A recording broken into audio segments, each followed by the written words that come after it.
Kalau ya Allah, ya Tuhanku, Sang Maha Pencipta, dengan ikhlas, dengan kejujuran hati, dengan kerja keras, kami berupaya berikan kesempatan pada pemilu yang akan datang.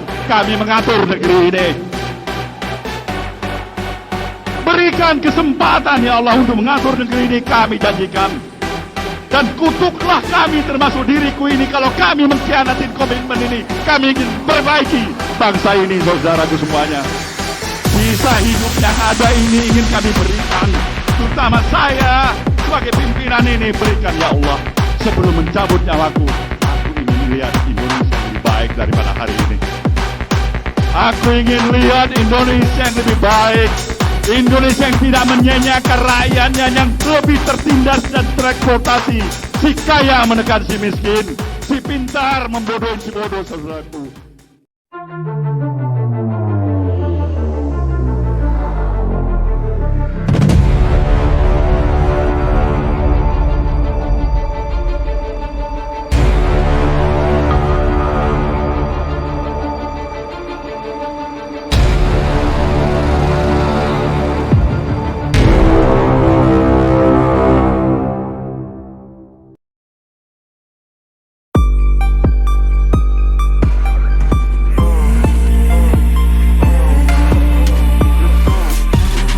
Viral, video simpatisan Nasdem ini tolak Anies Baswedan.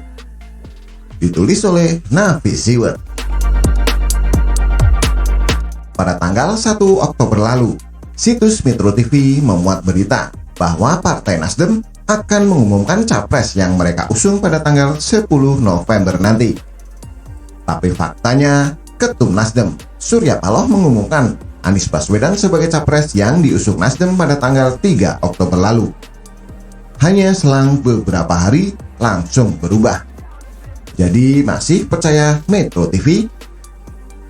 Setelah Nasdem mengumumkan Anies sebagai capres, banyak kader partai tersebut mengundurkan diri.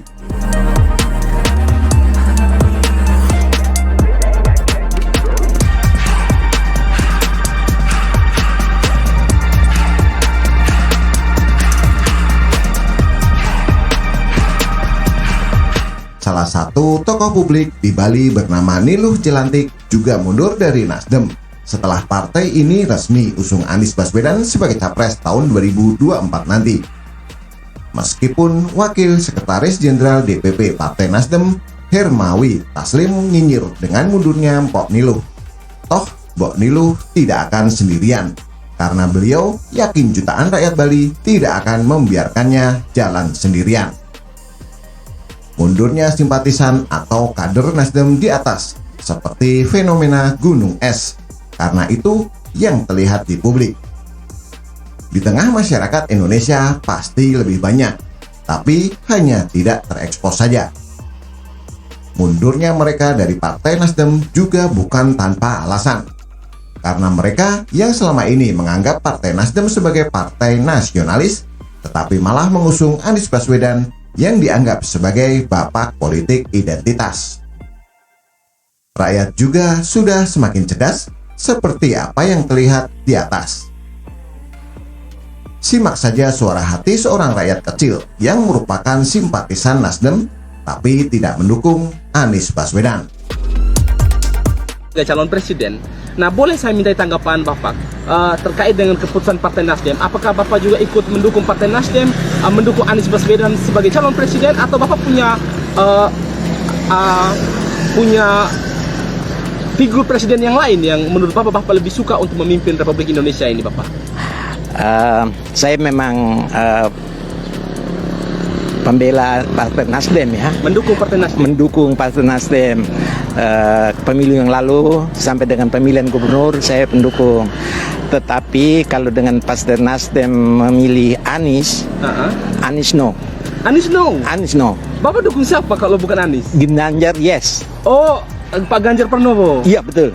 Ganjar Pranowo baru Bapak dukung. Oke, gitu. Wah.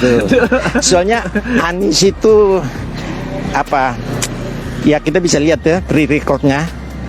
Ya, pekerjaan-pekerjaannya dia saya Bapak tidak terlalu bersimpati dengan Pak Anies. ya dia Pak Anies itu gubernur ayat ya. Jadi dia tidak nasional. Tidak nasionalis. Iya, tidak nasionalis. Itu ya. Kalau lebih nasionalis di Pak Ginanjar. Pak Ganjar Pranowo yang Bapak dukung jadi presiden. Benar. Dukung kalau bisa 1000% saya dukung 1000%. Apa motonya tadi? Anies no. No, Ginanjar yes. Ganjar. Ganjar yes. Yes, Ganjar yes. Yes. Baik Bapak, terima kasih banyak atas waktunya. Ya. Rakyat tidak butuh ocehan Surya Paloh atau elit partai. Kenapa mereka mendukung Anies Baswedan? Karena mereka semua hanya para petinggi partai yang bermain politik di tingkat atas, bukan membaur bersama rakyat di bawah. Dalam video di atas, warga simpatisan Partai Nasdem tersebut secara tegas menolak Anies Baswedan karena dianggap sebagai gubernur ayat dan tidak nasionalis. Bapak itu juga mungkin sembarangan bicara. Tetapi berdasarkan apa yang mereka lihat dalam Pilkada Jakarta yang dipenuhi dengan politisasi ayat dan mayat.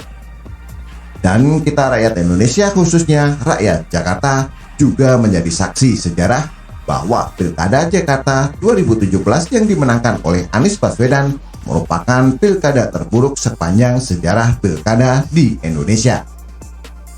Akhir kata, masih percaya dengan konsistensi Ketum Nasdem Surya Paloh tolak politik identitas seperti yang terlihat fakta ini?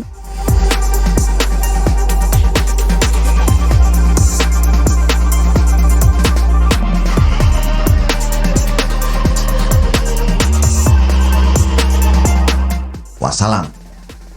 Bagaimana menurut Anda? Silahkan tulis komentar di bawah.